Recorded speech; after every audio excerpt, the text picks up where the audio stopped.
The world held its breath as SpaceX's Starship blasted off into the sky for its first orbital test flight on April 20th, 2023. The spacecraft was a sight to behold as it soared toward the stars, captivating millions of viewers around the globe. Everyone was on the edge of their seats, eagerly anticipating the first ever orbital flight test of the Starship. In this video, we will discuss what happened during the first flight test, the aftermath of the launch, and what's next for the Starship. Before the launch of the Starship, Elon Musk, the eccentric billionaire behind SpaceX, had tried to temper expectations. According to him, just getting the vehicle off the ground and not destroying the launch pad infrastructure would be considered a win. Musk and the SpaceX team had set the launch date for the highly anticipated Starship on April 17, 2023. However, the much-awaited event had to be canceled due to a frozen pressure valve. Musk took to Twitter to break the news, much to the disappointment of space enthusiasts around the world. 3 days later, on April 20th, Starship cleared its launch complex on the US-Mexico border and picked up pace as it headed out over the Gulf of Mexico. It wasn't immediately apparent from the ground, but during the initial stages of the flight, a few of the 33 Raptor engines on the Super Heavy first stage failed.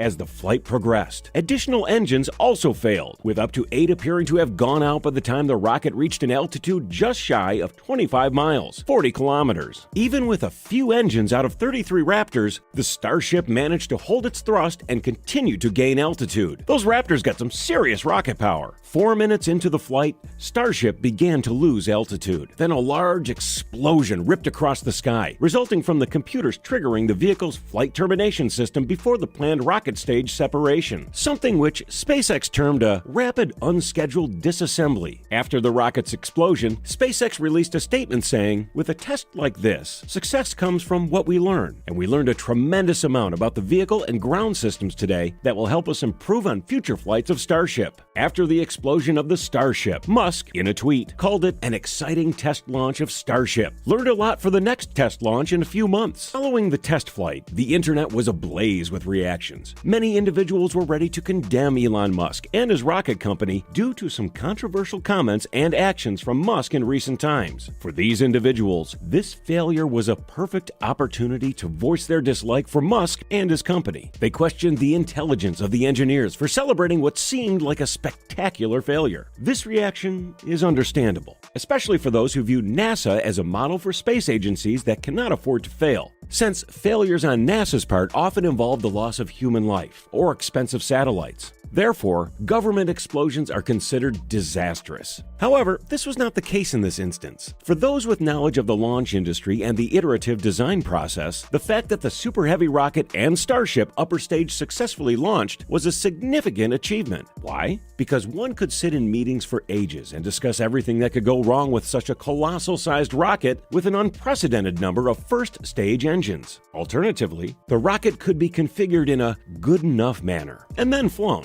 Flying is the ultimate test and provides the best data, allowing engineers to identify and fix any issues. Some failures must be accepted to achieve success. SpaceX's process may not be as clean as NASA's, but it's much quicker. For instance, NASA spent years and billions of dollars constructing the Space Launch System rocket with a nearly flawless debut flight in late 2022, save for damage to the launch tower. NASA used a linear design approach with extensive and costly analysis, as a failure would have raised serious concerns about the agency's competency. Luckily for SpaceX, they can afford to fail because they've already built 3 more Super Heavy rockets that are almost ready to launch. In reality, SpaceX can produce 10 Super Heavy first stages in the time it takes NASA to construct one SLS rocket. If the first 5 fail but the next 5 succeed, which outcome is better? And what about in 2 or 3 years when SpaceX is launching and landing a dozen or more Super Heavy rockets, while NASA's method only allows for a single launch per year?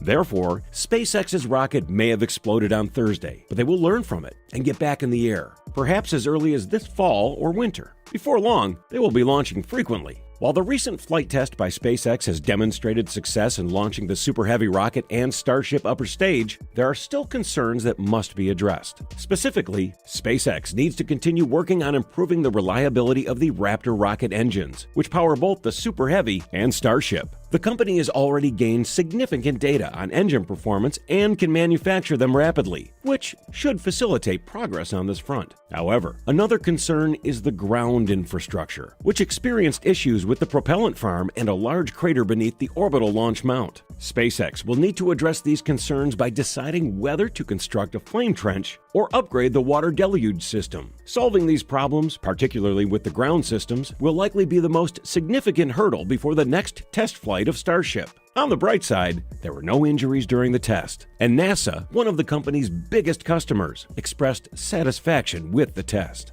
Musk recently addressed the public for the first time following the test flight. He explained in a tweet that the company had planned to replace the concrete under the orbital launch mount with a water-cooled steel plate, but they couldn't finish the replacement in time for the first launch. Musk admitted that they had misinterpreted some data from the static fire tests, which led them to believe that the concrete could withstand the launch. However, during the flight, it became clear that it couldn't handle the power of the 33 Raptor engines. Musk estimated that it would take a few months to repair the damage and prepare for the second launch attempt. Fortunately, replacing the concrete with steel plates was already part of their plan, so it shouldn't cause as much delay as initially thought. SpaceX's willingness to test the limits and push forward with their ambitious plans has made them the most successful launch company in the world. There is already a line of Starships at the production site ready for launch, and readiness test campaigns for Booster 9 and Starship S-26 are almost complete.